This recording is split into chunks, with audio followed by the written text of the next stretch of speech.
Salam sejahtera Bapak, Ibu, dan saudara-saudara yang terkasih dalam nama Tuhan Yesus. Selamat hari Jumat bagi kita hari ini. Bapak, Ibu, dan saudara-saudari, kita akan mendengarkan renungan harian. Mari kita persiapkan hati dan pikiran kita. Kasih karunia dari Allah Bapa Tuhan kita dan dari Yesus Kristus yang menyertai kita sekalian. Amin. Firman Tuhan yang menjadi renungan di hari ini yang tertulis dalam Wahyu 19 ayat 6. Demikian firman Tuhan. Lalu aku mendengar seperti suara himpunan besar orang banyak, seperti desau air bah dan seperti deru guru yang hebat. Katanya, haleluya, karena Tuhan Allah kita yang maha kuasa telah menjadi Raja. Itu pembacaan firman Tuhan. Saudara-saudara yang terkasih dalam nama Tuhan Yesus, kita percaya bahwa Kristus pasti datang untuk yang kedua kalinya, untuk kita orang-orang yang percaya. Siapapun yang percaya kepada Kristus, dia pasti percaya bahwa Kristus akan datang untuk yang kedua kalinya.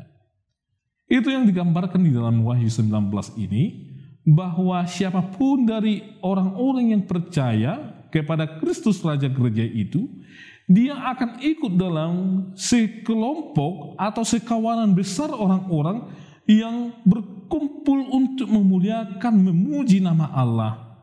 Karena pada waktu itu akan ada dilaksanakan upacara pernikahan anak domba.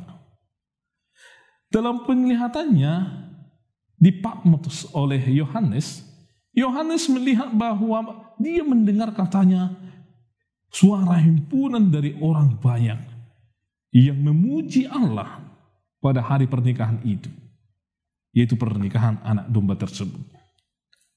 Istilah ini sebenarnya diambil oleh Yohanes dari pengalaman atau tradisi atau adat istiadat yang terjadi di masa lampau, di zaman Yesus. Bapak, Ibu, dan saudara-saudari, bagaimana itu pernikahan di zaman Yesus itu? Yang pertama, ada tahap, yaitu yang disebut dengan bahwa ikatan pernikahan itu dimulai dari kesepakatan antara kedua orang tua mempelai tersebut.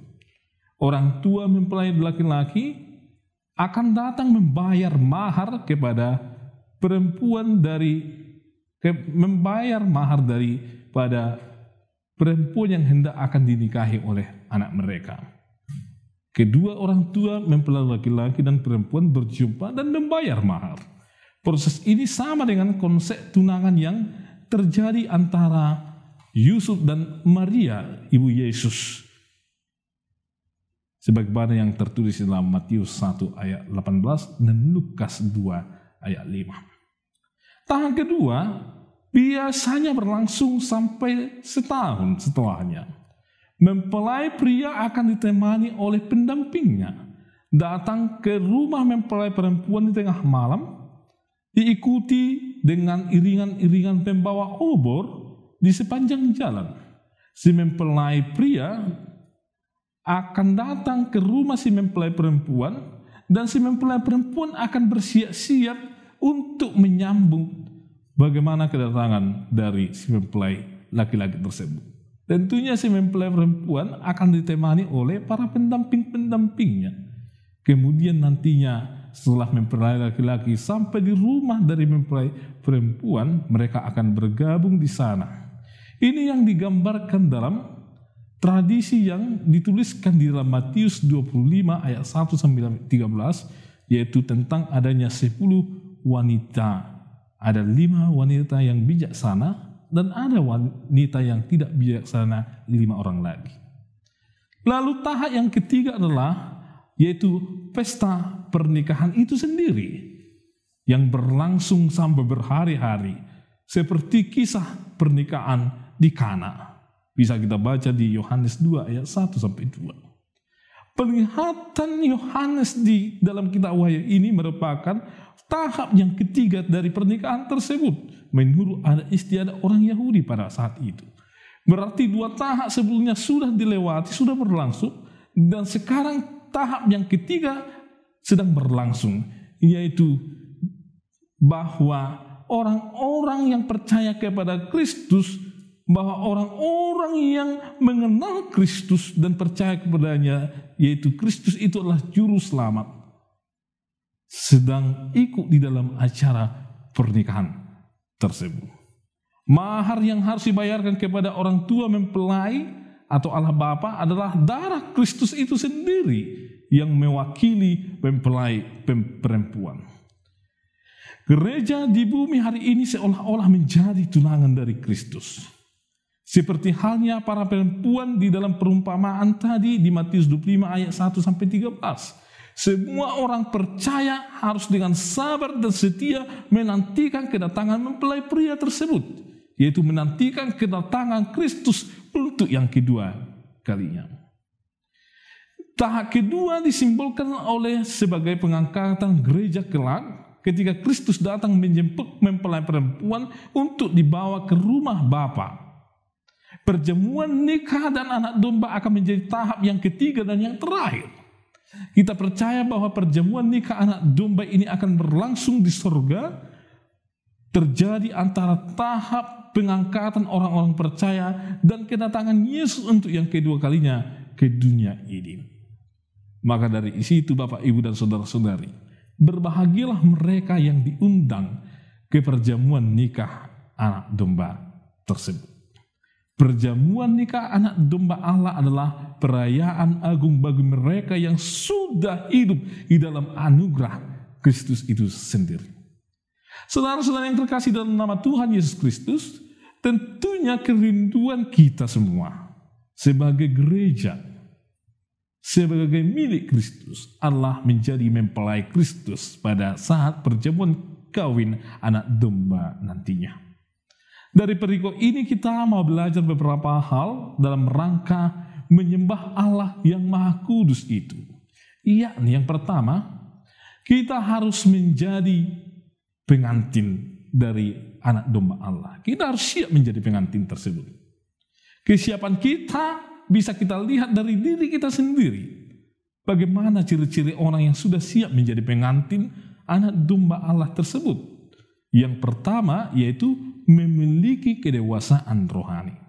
Salah satu syarat orang untuk menikah adalah dia harus sudah dewasa, bukan anak-anak lagi. Bagaimana mungkin seorang anak dinikahkan?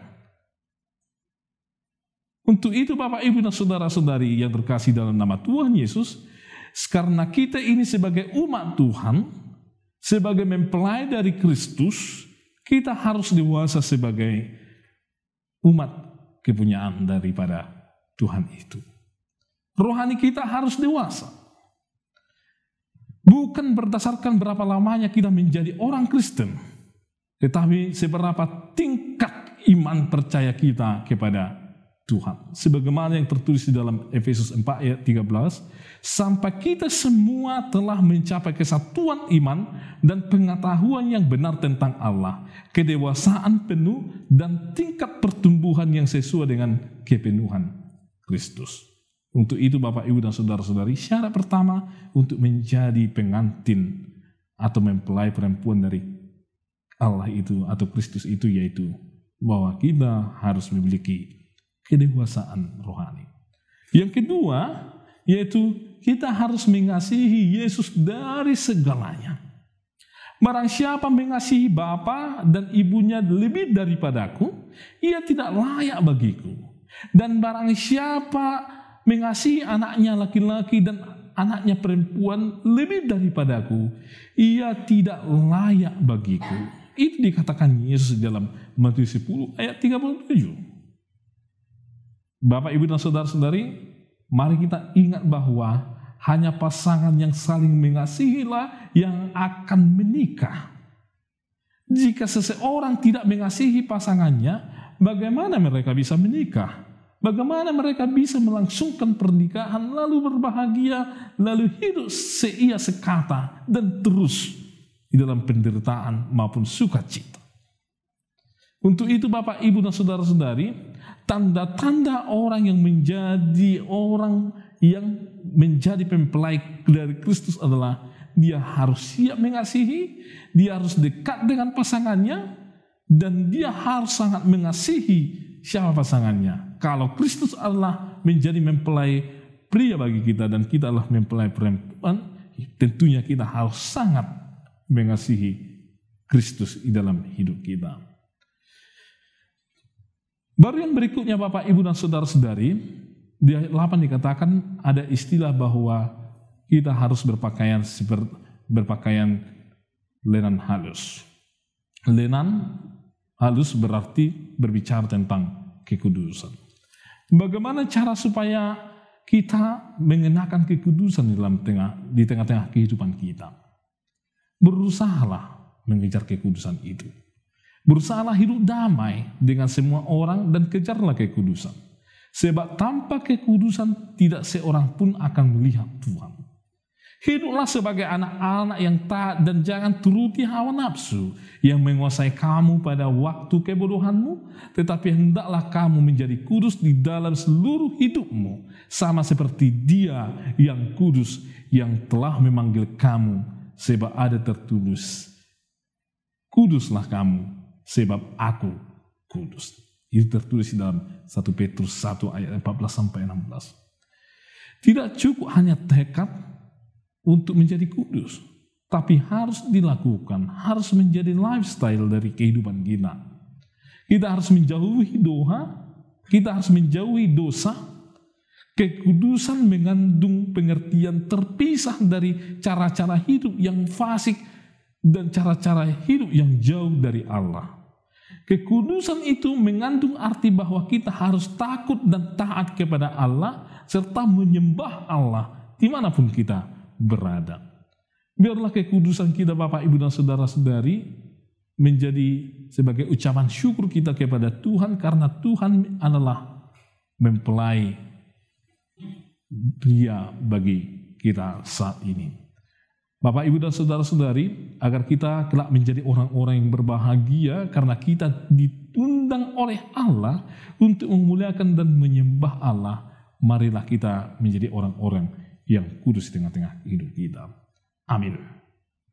Mari kita berdoa Bapak, Ibu, dan Saudara-saudari. Ya Allah, kami bersungguh bersyukur karena Engkau memberkati kehidupan kami. Dan Tuhan telah memberikan kami kesempatan agar firman-Mu ya Tuhan turut menyapa seluruh jemaat-Mu ya Tuhan yang ada di tengah-tengah gereja-Mu. Kiranya firman-Mu ya Tuhan menguasai hati dan pikiran dari umat-Mu ya Tuhan, sehingga mereka menjadi berbahagia ketika mereka menjadi orang-orang yang dikuduskan oleh Kristus dan menjadi mempelai perempuan daripada Kristus ya Tuhan, yang menanti-nantikan kehadiran Kristus yang kedua kalinya. Ya Tuhan, berkatilah jemaat-Mu dalam seluruh aspek kehidupan mereka, dalam seluruh pergumulan mereka ya Tuhan. Tuhanlah yang bersama mereka, agar mereka terlepas dari pergumulan yang sulit dan bersuka cita ketika Tuhan memberikan berkat-berkat Tuhan yang sungguh luar biasa itu bagi jemaat-Mu. Berkatilah gereja-Mu ya Tuhan dalam segala pelayanannya, baik para full-timer, para sintua, atau siapapun yang terlibat di dalam pelayanan tengah-tengah gereja-Mu ini ya Tuhan. Sehingga semua yang dilakukan di tengah-tengah gereja ini ya Tuhan adalah untuk kemuliaan nama Tuhan. Demikian kami berdoa buat bangsa dan negara kami serta kepada pemerintah kami ini ya Tuhan. Engkaulah yang memberkati bangsa dan negara kami, yang memberikan kemajuan baik di dalam pengertian ilmu pengetahuan serta akhlak ya Tuhan. Serta yang memberkati para pemerintah kami, agar pemerintah kami tekun di dalam melakukan pekerjaan mereka untuk melayani bangsa dan negara kami ini ya Tuhan. Serta jauhkan mereka ya Tuhan dari tipu muslihat si jahat, agar pemerintah kami ya Tuhan menjadi pemerintah yang menjunjung tinggi keadilan dan persatuan di tengah-tengah bangsa kami ini. Ya Tuhan, kami ini adalah manusia yang lemah, dan kami percaya bahwa Tuhan akan senantiasa beserta kami di dalam menghadapi segala sesuatu yang akan terjadi dalam kehidupan kami. Sertailah kami orang-orang yang lemah ini ya Tuhan. Hanya dalam Kristus Yesus kami berdoa. Anugerah dari Tuhan Yesus Kristus dan kasih setia dari Allah Bapa dan persekutuan dari Roh Kudus yang menyertai kamu sekalian. Amin.